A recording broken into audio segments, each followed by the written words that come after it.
যে 4টি সময় বাচ্চাকে একেবারেই বকাঝকা করা যাবে না। নাম্বার 1, ঘুম থেকে ওঠার পর। বাচ্চা ঘুম থেকে ওঠার পর ওদের ব্রেন খুবই সেন্সিটিভ থাকে। এই সময় বকাঝকা করলে সারা দিন সে অ্যাংজাইটি ক্যারি করবে এবং সেটা তাদের মুডের উপর এফেক্ট পড়বে। নাম্বার 2, বাচ্চাকে স্কুলে পাঠানোর সময় একেবারেই বাচ্চাকে বকাঝকা করবেন না।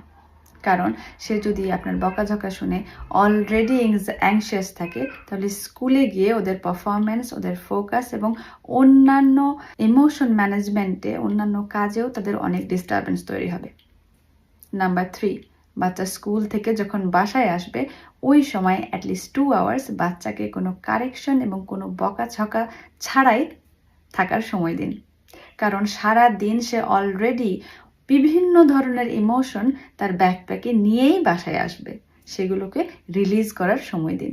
নাম্বার 4, বাচ্চা যখন আবার দিন শেষে ঘুমাতে যাবে সেই সময় একেবারেই বাচ্চার সাথে রাফভাবে কথা বলবেন না, বাচ্চার সাথে রুডলি কথা বলবেন না এবং ওদেরকে একেবারে বকাঝকা করবেন না।